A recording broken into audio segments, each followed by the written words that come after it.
Good morning, Lee and Gail abroad here. Mine is Gail. She's currently in England at the moment. So, bit of background for those who never seen the channel before. Lee and Gail abroad. We've been here. Well, today's the 2nd of December, 2025. 8 o'clock in the morning. I've not done a YouTube video for quite some time, and I'll explain that. We're going to talk about the pros and cons of living in inland Spain. We've been here, for a bit of context, October 26th will be our 10th year, so we're 10 months short of 10 years at the moment. So we've got a pretty good handle, pretty good take on the pros and cons of living inland Spain. I'm going to start with the cons first of all. We'll finish on the highs. The highs certainly outweigh the cons, hence why we live here. But as it stands, one of the cons, first one, is the temperature in the winter. People don't realise. I put a post on Instagram the other day, and I was sat outside a bar with a glass of vino with my coat on, and my cousin said, "You've got a coat on in Spain." Well, as it stands this morning, like I say, it's about 8 o'clock. It's 6 degrees this morning. Now I know in the UK it's in minus, so bit of a difference. And today's forecast, it'll warm up to about 15 degrees. So, of course, that's a lot warmer than some other European countries. So we're not grumbling, but it does get cold in inland Spain. If you're living on the coast, you probably find it's another 5 or 6 degrees warmer than where we are. So the further you go inland, we're about 40 minutes inland from Alicante. The nearest beaches for us is Los Arenal, which is next to Alicante, which is actually about 35 minutes. So, but there's a big difference between the coastal resort temperature and where we are. So definitely, as well, of course it's a pro, the weather, but in the winter, in particular the months, I've been here now long enough to know you get a very nice October, but November does drop significantly. Although November this year has been really kind to us. You do get sunbathing days during the daytime. You can be sat around the pool. If you find a secluded corner with a bit of sun, sometimes you can be getting at the 20 degrees for 2 or 3 hours in the day. Ironically, when we went to Thailand in February, we landed back at the airport in Alicante, and my stepfather, he actually had a better tan than us, and he'd been here in February, so but it does get cold, so that's just something to be mindful of when people move over here the first year. The first winter, they think this is brilliant, but you do get accustomed to the sun. So the winter is it does give you a bit of a bite, and you know you have got heating on. We had central heating. I'm using aircon units now to heat the house up, far more efficient. In the old days, a lot of the customers, they have the oil boilers, and yeah, technology is moving on. So that's con number one, believe it or not, is the weather. But of course, that is a positive in a way as well. I'll come on to con number two in a second. Right, con number two about inland living in Spain. You'll hear it in a second. Well, you should do.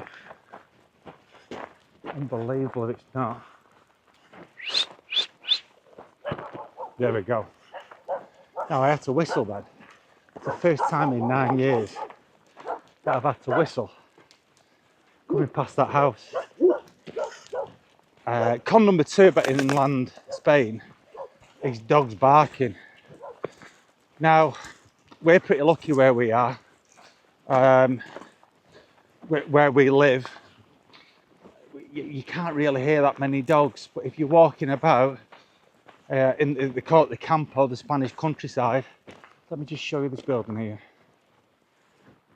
Look at this. That must have a few stories to tell her.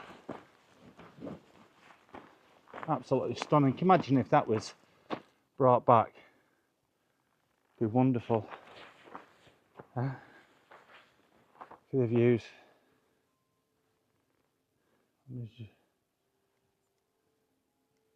I'll try and get her closer.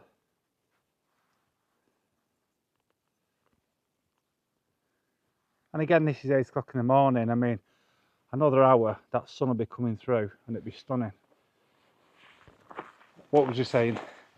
Yeah, the dog's barking. I mean, these are, like I say, campo houses. They call them the campo of the Spanish countryside. And, you know, many people have dogs. And dogs protect the property. The only downside is, I would say, with some of the Spanish, they will have the dogs outside all the time, which is, you know, that's not a judgment. We have done that in the past, although this one here is Rolo. This fella, he's got the life of Riley, he really has. But yeah, they're there to protect the house. But sometimes you will get some people who will have like 6, 7, 8, 9 dogs, and they get bored and they think they're rescuing them, and they're not rescuing them. They're bored and they go and get another dog. And because they've got land over here, they feel like they're doing the right thing. But and then when you've got 7 or 8 dogs, clearly walking 7 or 8 dogs is pretty nigh and impossible for certain people. So the dogs bark. So yeah, that's just countryside living. I'll be honest, it's not something that really affects us as such. But I know there is the odd story out there where you've had a new home built, you check the land out, etc., and then you didn't realise that you've built a home next to somebody who's got 6, 7 dogs. And I have seen another part where we are in Lorimar, on the other side of the mountain. I've seen a few where they've actually built dog.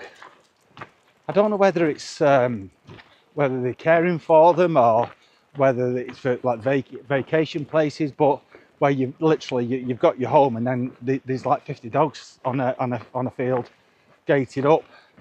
So yeah, so that'd be certainly con number 2. Just show you again this view here now, different view. All the views coming down here. This is our morning walk. We'll come on to the pros in a second, but it's just, this is, we literally walk out of our house and walk into this. Right, come on to con number 3 in a minute. Right, con number 3. This is why you've not seen me for a while. When we first moved out here, like I say, just over 9 years ago, we've got a plot of land which is roughly about 4,000 square metres, split into 3 really, and there weren't any plants at all. And I do like my plants. I love my gardens. We had a beautiful garden in Timpley in Cheshire. I do love greenery. I love growing, and I kind of had this nostalgic from holidays prior of this dream whitewashed casita with bougainvillea and, you know, all the postcards from the 1980s. And that's what I wanted to create, and that's what we actually, to a certain degree, did create. So I planted a load of, if you don't live out here, you probably won't be familiar with the terms of these names. I think a lot of people will have heard of bougainvillea, but there's a plant called oleanders out here, and they're so cheap. They're like less than €1.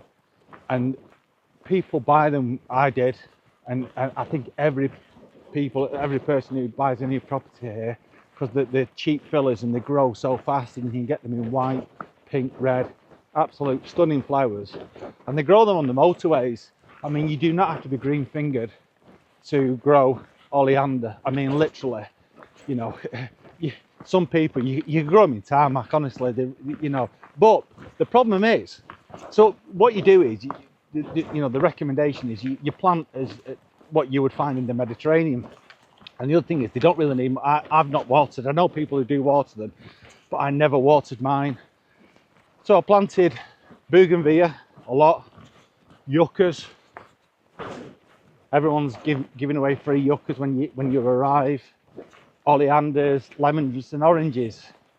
And you don't have to care for them. You plant them in and pretty much they just grow, they just thrive. Bougainvillea, you have to they don't particularly like the wind, but once if you've got a sun, and they need full sun all day, and if you get full sun all day and you get a bit of a wind break, they grow so fast.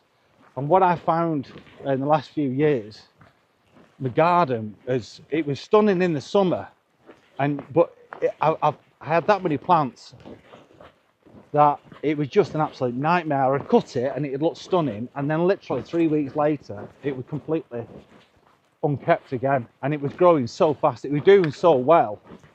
And over here, once you've got garden waste, a lot of us in the campo, in the countryside, you'll do a burn, but you can only burn in the winter.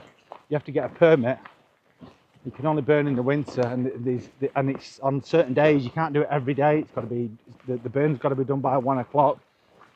And the amount of waste that my garden was creating from cutting back every time. Those 1 ton bags that you get, those building bulk bags, I was filling like 6, 7, 8, 9 every time I was doing a bit of a garden cutting. And there's no real place for us as such. We could go to one of the villages, I think it's half an hour away, where you could drop it off, but garden waste is a bit of a nightmare, and they don't like you putting it in the bins here. You're not allowed to put it in the bins. Some people do, because the bins are for general waste. So when you come over, it is a pro that you get so much space. And I'll come on to the pros, but with the cons,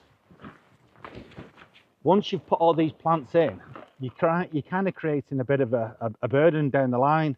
And not only that, what I also see then as people get older, let's just say husband dies or the wife dies or whoever looks after the garden passes away, you're then paying for gardeners to come in, and you're paying them all the time to keep your garden. And I see that all the time, I really do. And so you're building up a bit of a nightmare. So what I've done is this. So the reason why I've not been on YouTube for the last, I don't know how many months, I have literally been taking it all out and starting again, and I'm going down the tropical route. Now the tropical plants add a different dimension, because some of them you have to protect in the winter. They certainly need watering, which I've not had to water mine. It is a different, but I thought I'd rather do a watering every night or put it on irrigation than have to cut my plants down, put them in a bag, take them to my field and then burn them every winter. So having a big garden is great if you're coming from, let's say, a European city where you've got neighbours on top of each other. You want that space, you want that freedom. But some of these new houses that you build in land, you have to have 10,000 square metres of land. Let me tell you, if you start putting plants in a plot of 10,000 square metres of land, your garden will start to own you. You'll have weeds coming everywhere. You've got then a choice of, do you use sprays? Do you pay people to come in? And I see that as it really is one of the, it becomes a nightmare. You wouldn't even think about it, because again, you just think of the idea of space, and you're watching all the gardening programs and you think, oh, I can do this and can have this and can have chickens and all the rest of it. And all that is, again, it is a pro. But like I say, if you build your garden or make your garden to be at where you're cutting back and you've got to burn it, it really is. So I don't know if you can hear some of the dogs coming past this house in a second. So right, I think that's the third one. So we'll come on to con number 4. Just have a look at this view again. Every area you go to,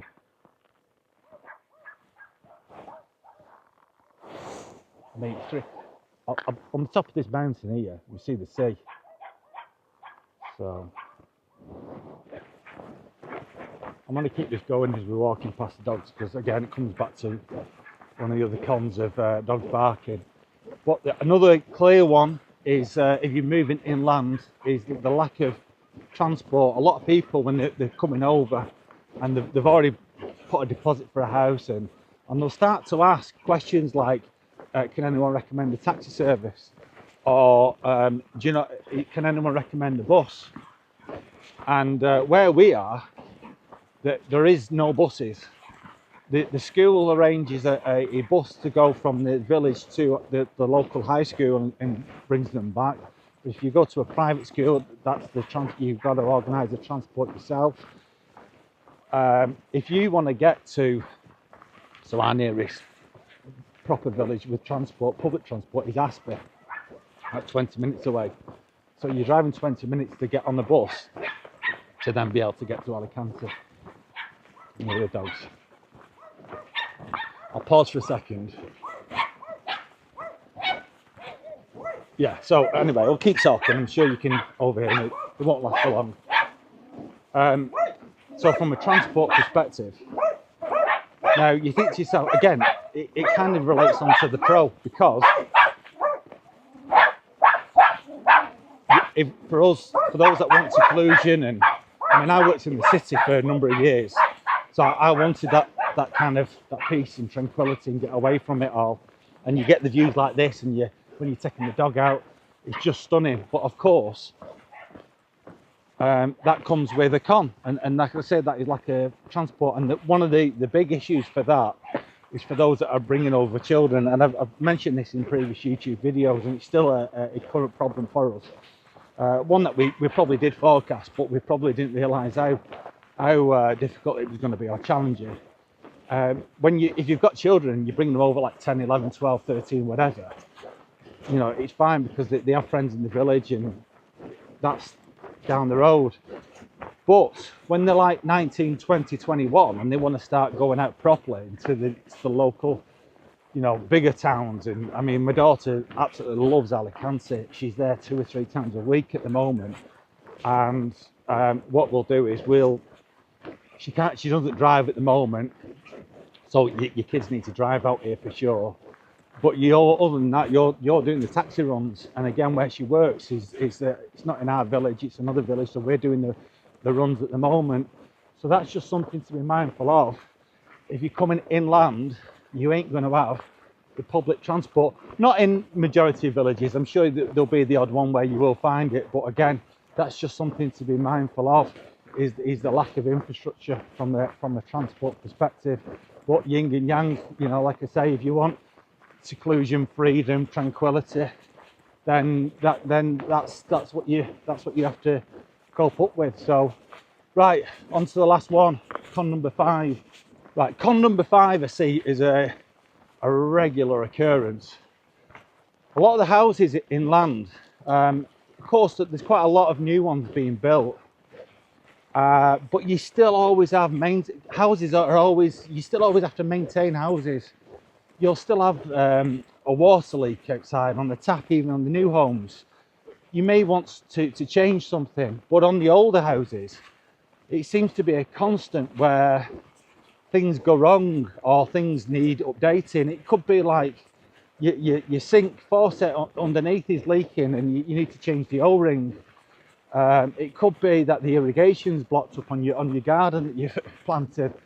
It could be, you name it. It could be that you want proper work doing, but trying to get someone to come over to your house for a small job is so challenging. And I see it an awful lot for pensions, especially if they've lost their husbands.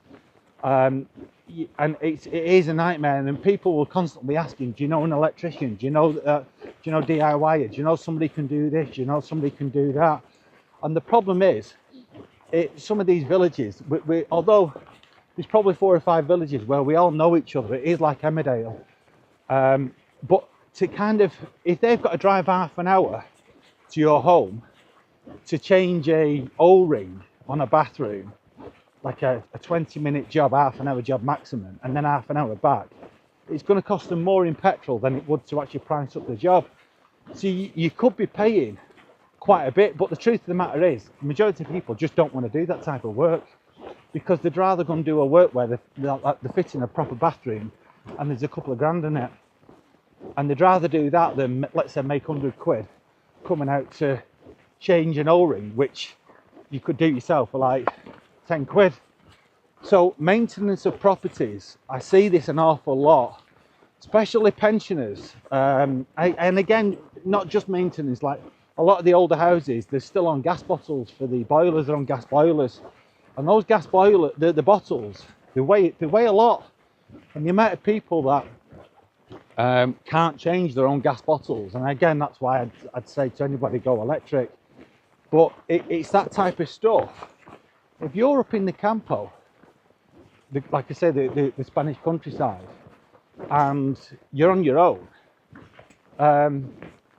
then yeah, I mean, forget about the fact that you're on your own in the Spanish countryside. That's not for everybody. Suppose that's another con as well, if I'm brutally honest. The amount of people that see that they lose their partners, and then they're on their own. If you're on your own on the Spanish countryside, you really are, unless you've got friends who you're ringing in, etc. But again, I see that an awful lot. So those are the cons. There are more as well, actually, but again, none of them are. The pros certainly outweigh the cons. So let's start rattling the pros off. I'll show you another view where I am now. Again, I've been walking for a period of time, and it's just wherever you go, there's a new home being built over here. So, Rolo, what do you think? Right, let's start rattling the pros off. Let's leave on a positive. Okay, pro number one for me. Well, of course the weather's the weather. That's the obvious one. So let's put that aside. The pro number one for me, coming from the city, where, especially in England, but I know it's the same in Holland and Belgium, probably the same as Germany as well, actually, is the freedom, the space, the tranquility. The fact that you can get up in the morning, take your dog for a walk, and literally within 30 seconds you're in the countryside, and God, it's so good for the soul. It really is so good for the soul. Having that space, having that freedom, it just the houses, you know, the fact that you can have bigger houses, just space. It really, you know, you look at the history of. In the Industrial Revolution, when people have to move out from the farmlands I come from Greater Manchester, so I know all about like Rochdale and Oldham, and it's where all the Industrial Revolution started. People had to move from the beautiful countryside to the local town to compete with the Industrial Revolution. The machines that was coming in, they couldn't compete anymore, and they were living in squalor, 10, 15 people to a little terraced house. And it's obviously Europe's not going back to that, but people seem to want to, you know, build these villages now where mass migration, and space is becoming such a premium that and I just can't tell you that when you get in that space, it's one of those things you've just got to experience it to understand it. I'm sure you understand what I'm saying, but to actually really understand it, you just have to move away and feel it. You know, it's just amazing. It really is. So that's pro number one. Okay, pro number two is the value you get for the property's cheaper. If you go to the coast, it's an awful lot more expensive, so you get more for your buck. You get bigger houses, more square meterage. It's just cheaper because of the lack of infrastructure, lack of, I suppose, bars, restaurants, although we do have them up here, but you've not got the choice of the coast. If you want to build a brand new home here, the land, you may be paying for 10,000 square meters. I think it's about 60,000, 70,000, depending on the plot. Where if you're trying to buy a new home or build a new home on the coast for a plot that size, well, you won't get a plot that size on the coast. You just wouldn't. But if you did, you're talking probably $500,000 for just a plot. Forget the house. Probably more, because on the coast they can. There's less restrictions. So up here, you've got, like I say, you've got to have 10,000 square meters to have a house built on the coast. 10,000 square meters. They probably put in 10 houses on that. So you'd never be able to get that much space on the coast. You really wouldn't. Not where we are in Costa Blanca anyway. So definitely value for money, which, let's be honest, is pretty important if you come over here to retire. You know, you have to be mindful of money. So So that's a huge one as well. I would say that's probably one of the biggest ones why people do come inland. You can get more for the buck, for sure. So let's get on to pro number 3. Pro number 3, kind of related to it beforehand, but I would just say it's conducive to slow living. I don't know if you've heard this slow living. It's been knocking about on Instagram for quite a long time, but the idea that you can come over and buy a house, grow your own fruit and vegetables, have chickens, just live a slower life, away from toxicity, away from that city living, away from the 9 to 5 rat race. You know, we all have these fancy ideas of just sitting in a beautiful, around a pool or a garden, reading a book, and just grabbing back hold of your time, having more time on your hands. Life can be very, very stressful. And like I said, I used to work in quite a very, very stressful job, and leaving that environment was an absolute game changer. It just changes your life. And there's 2 things about optimization, longevity. Number 1 is sleep, and number 2 is removing all stresses from your life. And this is the type of place where that's manageable. Like I said, it's conducive to that. It enables you to think, to have the space to reflect, and to not get stressed over earning money all the time. Of course, we all have to earn money here or have money, but it's just a different way of living. It really is. And you look at the Spanish traditions. I think we'll come on to that in a second. It's just a significantly less stressful life, and that is a big pull for an awful lot of people, and rightly so as well. Right, the 5th one is culture. Now, you could argue if you go to the coast, you know, you're moving to Spain, you're moving to Spain, but you will find in the inland villages you will get more tradition. You'll find less tourists for a start, and so where we are definitely in a traditional village. There are a lot of expats here from England, Holland and Belgium, less so Germany, but it is a predominantly Spanish village. This is the time of the year now where they're pulling all the grapes, so the grape vineyards, there's just tons of this type of stuff. All the grapes have been removed now. They'll cut all them back, and then next spring it'll grow again. So it's always a bit of a sad this time of year because it goes barren a bit, but and then come the spring when it starts to grow again, you know, summer's on its way. So there you go. Just talking to a neighbour there, which kind of relates to the Spanish traditions actually. You just have more time to talk to people and listen, and because you're not in that 9 to 5 rat race. I'll show you. All that there is grapes that have been worked recently. All be cut back. There we go, another dog.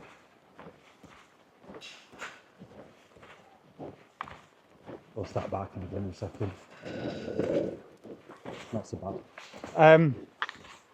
Yeah, the traditions. So, and it, you know, again, it's a pull. It's a major pull. Moving to a country or a certain area where they still honour their traditions. It's unbelievable for a life experience to see how another country exists and thrives, and it taught me an awful lot. And that's not just relatable to inland. Like I say, that can be related to just moving abroad, full stop. But inland, it's significantly more traditional. And you get to know everybody. Like I say, it is like Emmerdale here. Everybody knows everybody. But you walk into the village and when you've got the festivals on, when you're inland, because there's not so much tourism, you know everybody. And there's just something to be said for like that community that we, again, it seems to be, I don't want to bash other countries, I don't want to do that, but you've still got that strong community, for sure, 100%. And that, again, is a major pull. You know, whether you move to inland Spain or you move to inland Italy or whether it be inland France, you know full well that there's going to be a community there. Even when you've got expats coming in from different parts of Europe moving there, you still got a predominantly tradition, and they're so strong with the traditions. It's so important to them, the food, the way they celebrate, the time that they have off as a family. It's so strong, and that's something that perhaps other European countries may have lost. May have been something that was there in the 70s and 80s, but in 2025 Spain still has, you know, huge traditions, and it's just great to be a part of that. So I'll show you a different view again. So we do this walk every single morning with the dog before we do anything, and it just sets you up for the day. Again, that space, that fresh air. There's loads of other pros. These are a few cons as well. More cons I could have gone on more about, but loads more pros. Fresh air, Costa Blanca. You Google Costa Blanca air quality. It's up there with one of the best in the world. And again, being inland, you get less pollution. I mean, you get a little con there, you know, with the grapes and the growing, they will spray pesticides and all that type of stuff. So there's more cons, there's more pros, but the air quality is definitely better for sure. So that's that. So am I back on YouTube? I don't know is the honest answer. I just thought, you know what, I'm in the mood to do one, to do a video, and I'm in a really good space. Like I say, I'll show you the garden as and when it's kind of getting there. We had to go backwards to go forwards, and we went from this lovely garden to this absolute barren space which looked pretty ugly. So I kind of want to get it done before the summer kicks in next year, and so it's kind of full hands to the metal really to get it all sorted. So next spring, summer, I can sit back and relax and enjoy the garden. That's another thing as well. You can't be doing gardening in the summer here. Come June, July, August, so yeah, I mean, you know, you're getting up to 40, 42 degrees. You can't be doing gardening in that weather, not unless you're absolutely mad. So that's something that I prioritise, that I do work on the outside in the winter, and then I stop in the summer. And that took me a few years to realise, but that's, these nets here, just show you. These are the olive nets that the this time of year now they start to collect them, and they'll put them in some of these almonds as well, and they'll take them to a factory, and then they'll produce olive oil, and then the harvesting time again this time of year, you've got the lemons and the oranges. Wonderful, really is. So yes, I don't know if I'm back on YouTube full time, and I'll just, as and when, I'll do a video. Let me know if this works for you. Put some comments in there. Is it boring? Did you like it? There's only so many times you can walk around a mountain and do a video like this. But for some people, I'm sure, are moving there, they'll just spin me around there with a lead. Let me show you that view. The sun's just coming over now. When that in the morning, I've did a bit of a video this morning. I don't know if I'll put it in or not, but if I can, the view that we get from our bed with that sun rising, it's red in the morning. It's just absolutely breathtaking. Really is. Really does set you up for the day. So yeah, let me know in the comments. Is it boring? Did you like it? We're not going out to many restaurants these days because of, like I say, doing the taxi runs for Olivia for work, etc. So we're kind of limited for that as well. I can show you some of the garden videos, but other than that, we've got a really quiet life at the moment in time. So there's not much for content for YouTube videos. That's another reason why I've not been doing them, to be honest.